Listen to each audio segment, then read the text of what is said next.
হতে পারে তুমি এখন এই মুহূর্তে সম্পূর্ণভাবে এখানে নেই। তোমার এক অংশ নীরব, অদৃশ্য, হয়তো এখনোই কোথাও বিদ্যমান, এমন এক স্থানে বা সময়ের বাইরে, জায়গার বাইরে, এবং যা কিছু তুমি বাস্তব বলে চিনতে তারও বাইরে আছে। তুমি সেটাকে অনুভব করো না তোমার সকালবেলার ব্যস্ত রুটিনে, তুমি সেটা শোনো না তোমার মন ভর্তি কথোপকথনের মধ্যে, কিন্তু কোথাও তোমার চেতনার নিচে, শরীরের ওপর মাধ্যাকর্ষণের টান ছাড়িয়ে একটা গভীর স্তরে কিছু না কিছু চলছে। তোমার ভেতরে এমন এক সত্তা আছে যার না কোনো স্মৃতি আছে, না বয়স, না কোনো সীমা। তুমি স্বপ্ন দেখছো না, বরং হতে পারে তোমার আত্মার কোনো গভীর স্তর অন্য কোথাও জেগে আছে। পদার্থবিদ্যা বলে আমরা এইটথ মাত্রার ডাইমেনশনে বাস করি, কিন্তু ওপরে, নিচে, সামনে, পেছনে এবং সময়। কিন্তু আধুনিক তত্ত্বগুলো, যা ব্ল্যাক হোল থেকে শুরু করে কোয়ার্ক পর্যন্ত সব কিছু একত্রে ব্যাখ্যা করতে চায়, জোর দিয়ে বলছে এই বিশ্বে আরও মাত্রা আছে, না শুধু সম্ভব এবং বরং প্রয়োজনীয়। এই 11th ডাইমেনশন এক নীরব স্তর, যেখানে এই পুরো বাস্তবতাটি নাটকের মতো চলছে। তুমি যদি মাত্র 4th ডাইমেনশনের মাত্রায় চলাচল করো, তবে 7th ডাইমেনশন কোথায়, 8th ডাইমেনশন কোথায়, 11th ডাইমেনশন কোথায়? তাহলে কি তুমি সম্পূর্ণ আছো? প্রাচীন ঋষিদের মানচিত্র, ইয়ুংয়ের সাইকোলজি এবং আধুনিক চেতনার গবেষণা সব এক অদ্ভুত মিলের দিকে ইঙ্গিত করে। তুমি মানে শুধু এই শরীর, এই নাম, এই স্মৃতি তা নয়। তোমার চেতনা হয়তো সময়ের, দেহের বাইরেও ছড়িয়ে আছে।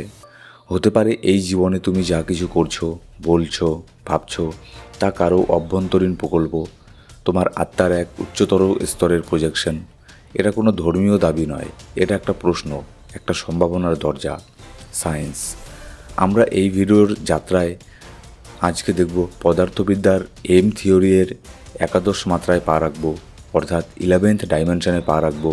সুইস সাইকোলজিস্ট কার্ল জাংয়ের দৃষ্টিভঙ্গিতে দেখব আত্মিক জ্ঞান এবং আধুনিক স্নায়ুবিজ্ঞান সব মিলিয়ে চেতনার এক অসাধারণ সম্ভাবনার সন্ধান করব।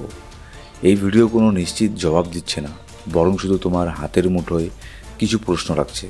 তুমি কি নিজেকে সম্পূর্ণ চিনেছ? আর আসলে কি তুমি শুধু একা? আর একটু গভীরে যাই। তুমি প্রতিদিন ঘুম থেকে উঠে মনে করো তুমি এই শরীর, এই পরিচয়, এটাই একটা গল্প তোমার। কিন্তু যদি এটা শুধু একটা সুতোর টুকরো হয়, আর বাকি সব সুতোগুলো তোমার আত্মার এক অজানা তাঁতের মধ্যে বোনা থাকে, তাহলে কেমন হবে? কার্ল জাং একে বলতেন সেলফ ইগো নয়, কনসিয়াস মাইন্ড নয়, বরং একটা বিশালতার সত্তা, যেটা সময়, স্মৃতি, জন্ম মৃত্যুর সীমার বাইরে। ভ্রান্তিক জ্ঞান বলে আত্মা শুধু শরীরের ভেতরে থাকা একটি স্ফুলিঙ্গ নয়, সেটা অসীম, অসীমকে প্রতিফলিত করে। থিওফিস্টরা বলতেন আমাদের এই জাগ্রত পরিচয়টা শুধু একটা সারফেস সেলফ, যার নিচে আছে Astral body, causal body, divine body. তোমারও আরও গভীর স্তর, আরও সূক্ষ্ম কম্পন। আর এই সব কিছুর বিজ্ঞান এম থিওরি বলে আমরা 3 ডাইমেনশনের একটা মেমব্রেনে আছি, যা আরও বড়, আরও গভীর, এমন এক জায়গায় ভেসে আছে যেখানে সম্পূর্ণ ভিন্ন মহাবিশ্বগুলো, ইউনিভার্সগুলো মাত্র মাইক্রোমিটারের ব্যবধানে স্ট্রেক্ট হয়ে গেছে। তুমি সেই পৃষ্ঠার একটা চরিত্রের মতো মাত্র, যে কখনো নিজের কাগজের বাইরের বাতাস দেখতে পায় না, কিন্তু তাও তুমি আছো। তোমার যে অংশগুলো এখনও অদৃশ্য, হয়তো তারা অপেক্ষা করছে তোমার জেগে ওঠার জন্য। তাহলে যদি চেতনা হয় স্তরভিত্তিক, বহুমাত্রিক, তাহলে সেটা তোমার এখনকার অভিজ্ঞতার মানে কি? তুমি কি কখনো এমন স্বপ্ন দেখেছ যা এতটাই বাস্তব লেগেছে যেন জেগে থাকার থেকেও বেশি জীবন্ত? অথবা এমন এক ডেজাভু যেটা মনে হয়েছে যেন এমন একটা স্মৃতি তুমি ধারণ করছো যেটা তুমি আদৌ পাওয়ার যোগ্য ছিলে না? হয়তো কখনো এমন ইনটিউশন এসেছে, একটা ঘটনার আগেই তুমি এমন কিছু অনুভব করেছিলে, অথচ বুঝতে পারোনি সেটা এলো কোথা থেকে। এসব কোনো ভুল নয়, এগুলো হলো ফাঁক ফোকরের ভেতর দিয়ে আসা আভাস, তোমার সেই সত্তার স্পর্শ, যারা সময় আর জায়গার সঙ্গে বাধা নেই। আজকের যুগের অনেক চিন্তাবিদও এই একই জায়গায় এসে পৌঁছচ্ছেন, তবে ধ্যান নয়, গাণিতিক সূত্রের মাধ্যমে। কিছু তত্ত্ব বলে মস্তিষ্ক চেতনা তৈরি করে না, বরং এটা একটা রিসিভার যা ইতিমধ্যেই আকাশে ভেসে থাকা এক তরঙ্গকে ধরছে। হোলোমিক মডেল অনুযায়ী স্মৃতি আর অনুভব হচ্ছে হোলোগ্রাফিক একটা প্যাটার্ন, যেখানে প্রতিটি অংশে থাকে সম্পূর্ণ ছবির একটা প্রতিফলন। তুমি যা জানো, যা ভাবো, সব হয়তো হচ্ছে না তোমার মাথার ভেতর, বরং তোমার মাথা হয়তো তোমার চেতনার ভেতরে বসে আছে। তাহলে প্রশ্ন উঠবেই, তোমার এই জাগ্রত আমি যদি হয় একটা মাত্র রিসিভার, তাহলে কি আরও রিসিভার আছে? তোমার এই অন্য অংশ, যারা অন্য বাস্তবতার স্তরে টিউন হয়ে আছে, অর্থাৎ যারা অন্য কোনো ডাইমেনশনে আছে, তোমারই কোনো ডুপ্লিকেট।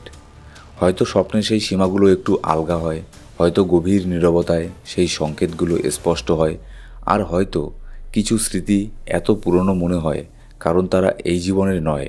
হতে পারে সেগুলো 11th ডাইমেনশনের থেকে আসা কোনো স্মৃতি, যার ফলে তোমার কাছে সেগুলো ঝাপসা মনে হচ্ছে।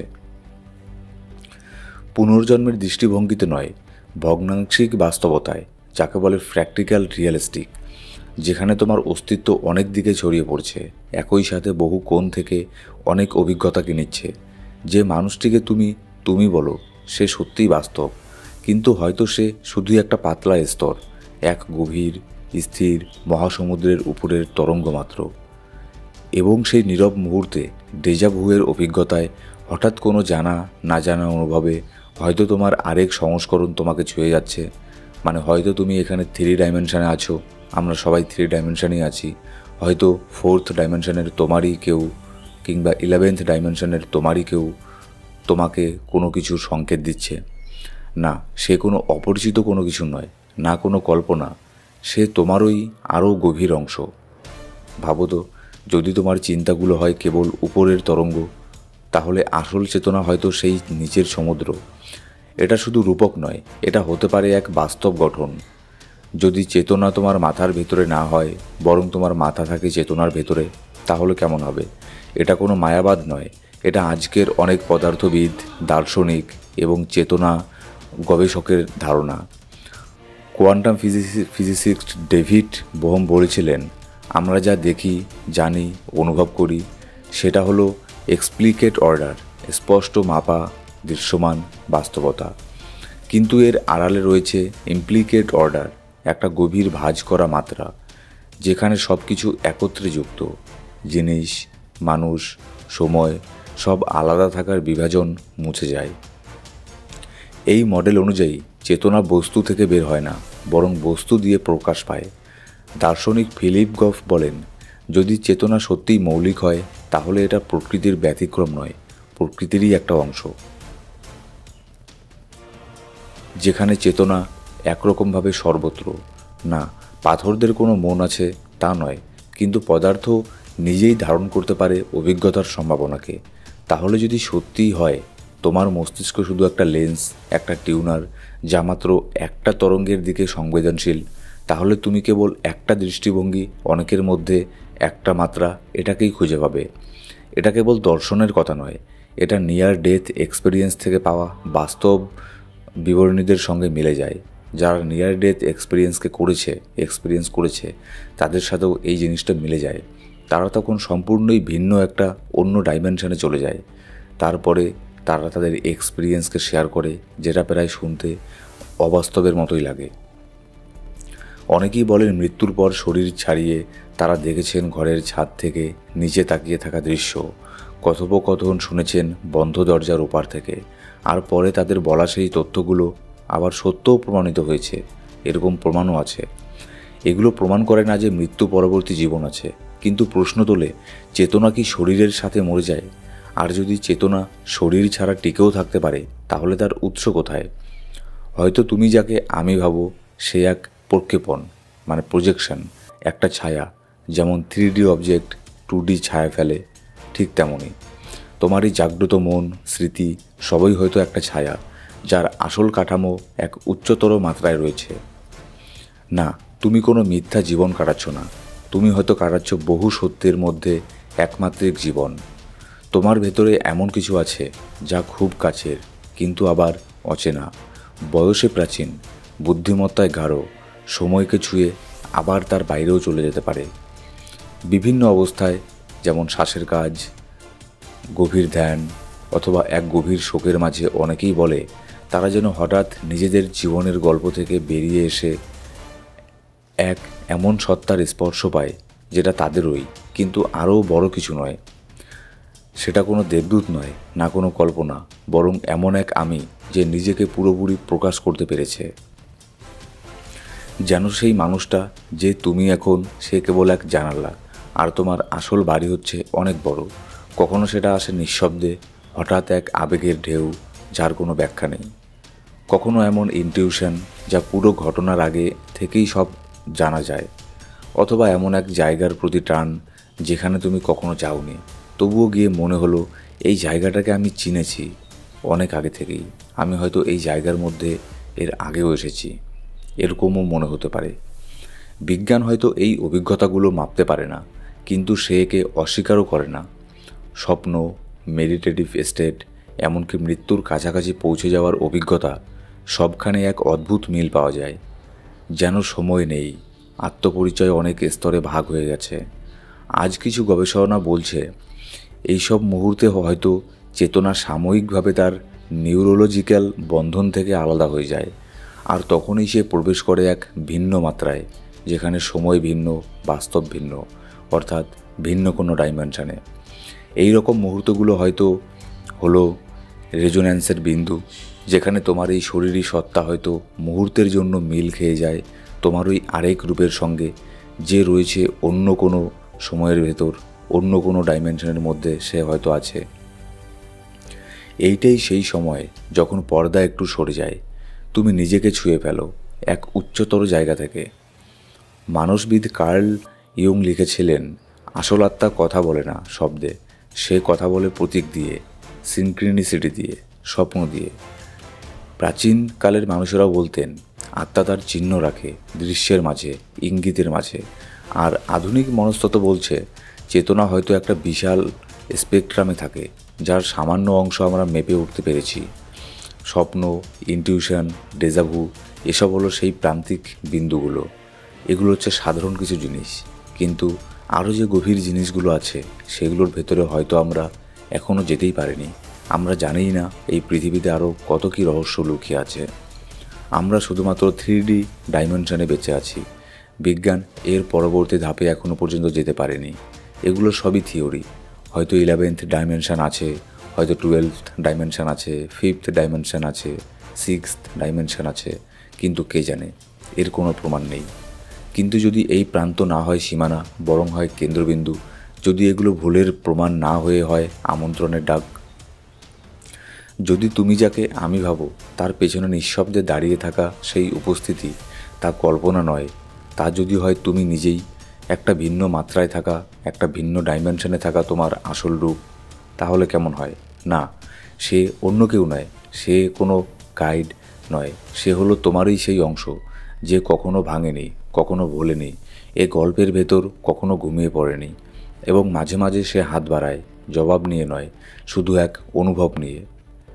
এক নিঃশব্দ স্মরণ, এক হঠাৎ স্পষ্টতা, হৃদয়ের এক ধাক্কা, যেটা কোনো শব্দ ছাড়াই বলে আমি এখানে এখনও আছি। আর সেই মুহূর্তে হয়তো তুমিও ছিলে পুরোপুরি, পুরো আমি, যদিও কেবল এক নিঃশ্বাসের জন্য, শুধুমাত্র সাময়িক সময়ের জন্য। তাহলে হয়তো নিজেকে মনে রাখা মানে চিন্তার গভীরে যাওয়া নয়, বরং উপস্থিতির বিস্তারে নিয়ে যাওয়া। তুমি সারা জীবন নিজেকে চিনেছ এক নামে, এক কণ্ঠে, এক জীবনের পছন্দগুলোতে। কিন্তু যদি এই পরিচয় হয় শুধু একটা দিক, এক বহুমুখী রত্নের একমাত্র চেহারা, তাহলে তোমার বাকি অংশগুলো কি হারিয়ে গেছে? না, তারা হয়তো বেঁচে আছে, শুধু অন্য কোনো মাত্রায়, যেখানে সময় সোজা পথ নয়, আর আত্মা এক নয়, যেটা হচ্ছে 11th ডাইমেনশন। এটা শুধু একটা বৈজ্ঞানিক ধারণা নয়, এটা একটা প্রতীক, একটা ইঙ্গিত, যা আমাদের সাহায্য করে অকল্পনীয়কে কল্পনা করতে। হয়তো তোমার চেতনা বিশাল, তরঙ্গময়, একাধিক স্তরে চলছে, যা তোমার ইন্দ্রিয় কখনো ধরতে পারে না। হয়তো যখন তুমি স্বপ্ন দেখো অন্য কোনো জীবনের, সেগুলো সত্যি। হয়তো যখন কোনো অদ্ভুত সত্য অনুভব করো যার কোনো যুক্তি নেই, তা বাস্তব, কারণ যুক্তি একটি স্থানীয় ভাষা। আর তোমার আত্মা বিশ্বজনীন ভাষায় কথা বলে। আমাদের আত্মার ডাইমেনশনের কোনো ভাষা নেই, না এটার কোনো অঙ্ক নেই, না কোনো প্রমাণ, শুধু তোমার অন্তরে নিঃশব্দ একটা বিশ্বাস। যদি এটা সত্যি হয়, তাহলে এই জীবন, এই পরিচয়, এই মুহূর্ত হয় শুধু একটা অধ্যায়। তোমার গল্পের বাকি পাতা হয়তো ছড়িয়ে আছে তোমার চারপাশে, অন্য কোনো ডাইমেনশনে, চুপ করে দেখছে, অপেক্ষা করছে তোমাকে মনে করিয়ে দিতে। তুমি হারিয়ে যাওনি, তুমি ছোটও নও, তুমি শুধু অসম্পূর্ণ। আর হয়তো এইটুকুই সবচেয়ে সুন্দর সত্য। যদি বাকি তুমি এখনও কোথাও থেকে থাকে, তাহলে কবে তুমি আবার নিজেকে পুরোপুরি অনুভব করবে? এটাও একটা প্রশ্ন। আমরা এখানে সব উত্তর খুঁজতে আসেনি, শুধু সেই প্রশ্নগুলো মনে রাখতে, যেগুলোর উত্তর পেলে সত্যি জীবন বদলে যায়, সেই সব জিনিসগুলোকেই বুঝতে চেষ্টা করছি। কারণ হচ্ছে, আজকের দিনেও আমরা এই সব কিছুকে বোঝার মতো এখনও বিজ্ঞান সেই জায়গাতে যায়নি। কারণ এগুলো অনেক গভীর বিষয়। হয়তো আরও বহু বছর লেগে যাবে বিজ্ঞানের এই সব রহস্যকে উন্মোচন করতে। বিজ্ঞানের দৃষ্টিভঙ্গি দিয়ে এগুলোকে প্রমাণ করতে হয়তো লেগে যেতে পারে আরও কয়েক শতাব্দী, আরও কয়েকশো বছর। এম থিওরি যদি ঠিক হয়, আমাদের এই ইউনিভার্সও যদি হয় এক মেমব্রেন, তাহলে চেতনা কেন আলাদা নিয়ম মেনে চলবে? হয়তো চেতনারও সেই ব্রেইনগুলোর মাঝে তরঙ্গের মতো প্রবাহিত হয়। তাই হয়তো কখনো তুমি আগেই কিছু টের পেয়ে যাও। তাই হয়তো কোনো স্বপ্ন তোমার হৃদয় কাঁপিয়ে তোলে, যার কোনো মানুষ, স্থান, বাস্তব নেই, তবুও যেন সত্যের চেয়েও সত্য লাগে। আর যখন তুমি জেগে ওঠো, তুমি সেটা ভুলে যাও, কিন্তু সেই অনুভবটা থেকে যায় তোমার ভেতরের অসমাপ্ত কোনো বাক্যের মতো, যেন সেটা তোমার 11th ডাইমেনশন থেকে কেউ কিছু তোমাকে বলতে চাইছে।